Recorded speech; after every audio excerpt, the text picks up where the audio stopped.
Okay, मेरा नाम है इसाक अहमद और इस लॉकडाउन के दौरान सभी प्यारे बच्चों की स्टडी बहुत ज़्यादा डिस्टर्ब हो रही है। तो हमने और हमारे स्कूल ने ये इनिशिएटिव लिया है कि हम आपको ऑनलाइन क्लासेस के थ्रू पढ़ाएंगे। आज हम इंग्लिश में सबसे इम्पोर्टेंट टॉपिक टेंस की बात करेंगे। ये टेंस इंग्लिश का एक महत्वपूर्ण पॉइंट है जो 6 या 7वीं क्लास से शुरू होकर आगे तक जारी रहता है। तो आज हम इस टेंस को बहुत ही बेसिक तरीके से समझने वाले हैं। सबसे पहले समझते हैं ये टेंस होता क्या है। इस टेंस को हम हिंदी में काल या फिर समय कह सकते हैं। सबसे पहले ये देखते हैं ये टेंस कहां से उत्पन्न हुआ। इस टेंस का ओरिजिन टेम्पस वर्ड है। इस टेम्पस को लैटिन अमेरिका में टेम्पुस कहा जाता है। इस टेम्पस का अर्थ समय होता है और इस टेम्पस से बना है टेंस। टेम्पस लैटिन लैंग्वेज से आया हुआ है जो लैटिन अमेरिका में बोली जाती है। अब ये सीख लेते हैं ये टेंस काम कब आती है। Tense shows the time of action। ये टेंस किसी भी वर्ब का समय बताती है। एक्शन को हम वर्ब भी कह सकते हैं। टेंस के 3 पार्ट होते हैं। Tense has 3 types. इस टेंस को हमने 3 भागों में डिवाइड करा है। Number 1 present tense, number 2 past tense and number 3 future tense. ये प्रेजेंट टेंस वर्तमान समय को बतलाती है। Right now we are talking about tenses, that means that's a present tense। Number 2 past tense, ये बीते हुए समय को बताती है। एंड फ्यूचर टेंस, ये हमारे आने वाले समय के बारे में बताती है। इन टेंसेस के 3 पार्ट के सब पार्ट होते हैं। हर टेंस के 4 सब पार्ट होते हैं और कुल मिलाकर हम टेंसेस को 12 भागों में सीखते हैं। जिसका पहला भाग है सिंपल, दूसरा भाग है कॉन्टिन्यूस, तीसरा भाग है परफेक्ट और चौथा भाग है परफेक्ट कॉन्टिन्यूस। अब इन चारों भागों को हम प्रत्येक टेंस में काम मिलेंगे। ये सिंपल हर टेंसेस के पहले लगेगा, जैसे simple present tense, simple past tense, simple future tense. बाकी ये कॉन्टिन्यूस, परफेक्ट और परफेक्ट कॉन्टिन्यूस तीनों ही इन टेंसेस के बीच में आएंगे। For example present continuous tense, past continuous tense, future continuous tense। इसी तरह से present perfect tense, past perfect tense and future perfect tense। और last one present perfect continuous tense, past perfect continuous tense and future perfect continuous tense। ये हमने tenses को अलग अलग भागों में डिवाइड करा। अब हम टेंसेस को सीखने के लिए मुख्य जो बातें होती है उनकी तरफ जाएंगे। ये हमारी 3 मुख्य बातें हैं जो है सब्जेक्ट, वर्ब एंड ऑब्जेक्ट। ये सब्जेक्ट, वर्ब, ऑब्जेक्ट टेंसेस के अलावा ऑलमोस्ट पूरी इंग्लिश में काम आते हैं। तो हम इन तीनों मुख्य बातों को समझेंगे। अगर हम इन तीनों बातों को कंठस्थ कर लेते हैं तो आने वाली पूरी टेंस हमारे लिए बहुत ज़्यादा क्लियर हो जाएगी। तो शुरू करते हैं इन तीन मुख्य बातों को।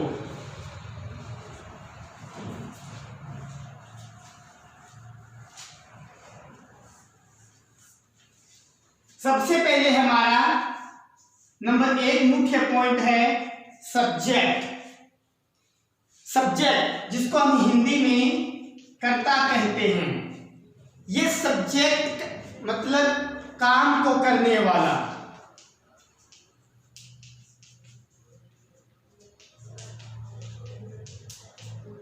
For example, I am teaching right now, it means I am the subject. You are watching and learning. It means you also subject. मैं यहाँ पर पढ़ाने का काम कर रहा हूँ और आप वीडियो के थ्रू पढ़ने का काम कर रहे हैं। It means we are all the subject. Subject दो प्रकार के होते हैं, singular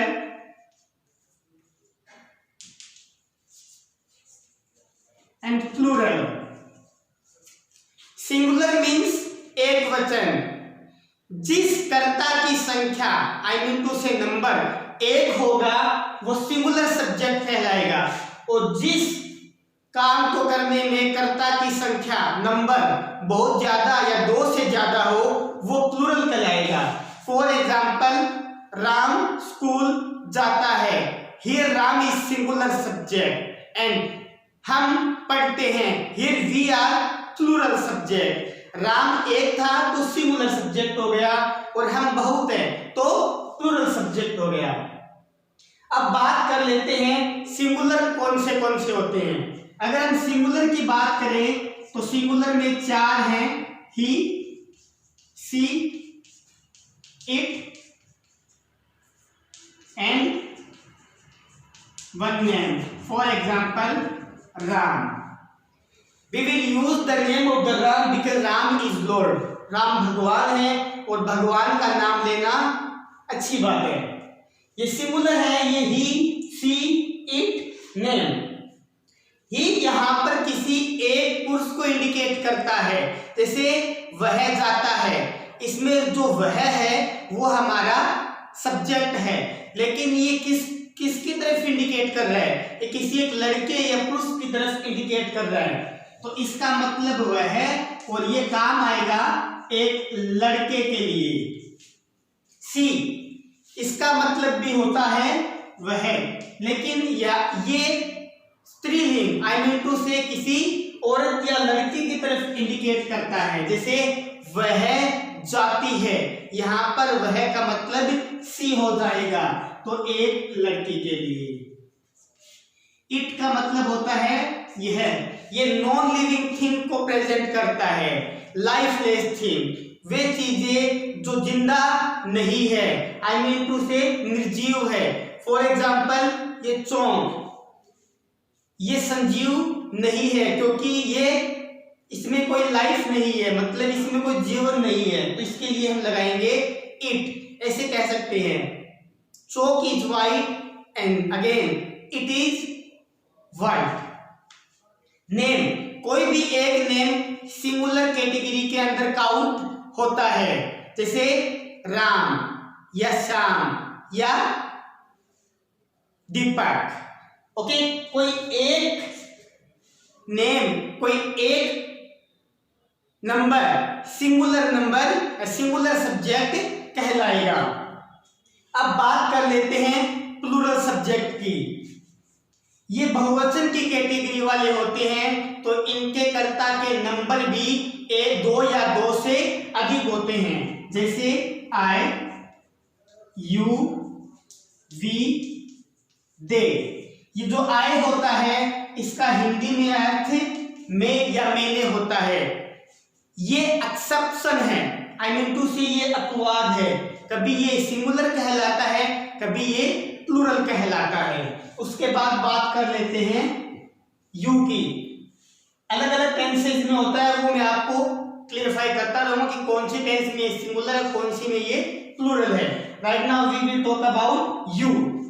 यू मीन्स तुम या आप, ये प्लूरल कहलाता है। वी मीन्स हम, ये भी प्लूरल है, मतलब हम सब। दे मीन्स वे, ये भी प्लूरल है। ये था महत्वपूर्ण पॉइंट में से पहला पॉइंट, सब्जेक्ट। अब हम चलेंगे वर्ब की तरफ।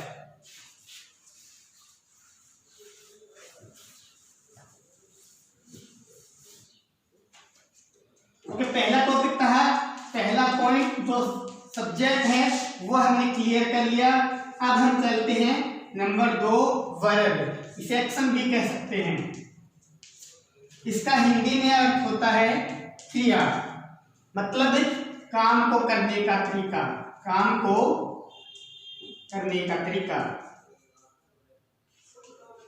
अभी हम पढ़ रहे हैं या पढ़ा रहे हैं, मैं पढ़ा रहा हूं और आप पढ़ रहे हो, तो ये पढ़ना और पढ़ाना इट्स कॉल्ड वर्ब। जैसे वे काम जाते हैं, यहां पर गांव जाने का कार्य जो कर रहा है वो वे है। इट मीन्स ये दे हमारा सब्जेक्ट है।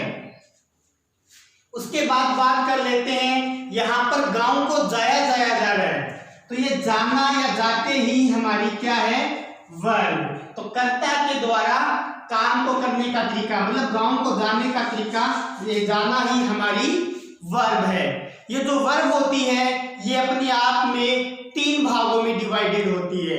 जैसे इसकी फॉर्म होती है, first form, second form, third form.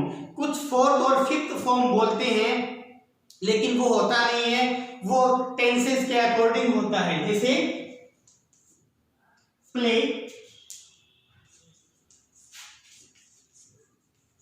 Play, play, ये फर्स्ट फॉर्म है, ये सेकंड फॉर्म है, ये थर्ड फॉर्म है। कुछ इसे वर्ब के साथ आईएनजी लगाने को भी फोर्थ फॉर्म मान लेते हैं, और एस और एस को लगाने के बाद फिफ्थ फॉर्म मान लेते हैं, लेकिन वो टेंसेस के अकॉर्डिंग है, इन्हें फॉर्म के रूप में नहीं गिना जाता। अब बात कर लेते हैं नंबर 3, महत्वपूर्ण टॉपिक हमारा जो है object.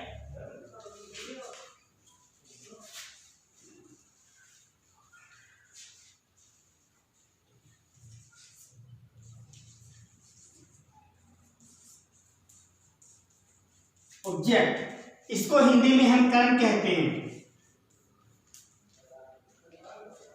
Subject, verb and object, ये भी टेंसेस को करने के लिए अपना एक अहम रोल प्ले करता है।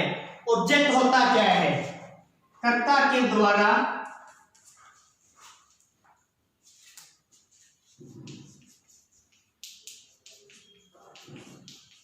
जिसके लिए क्रिया की जाती है।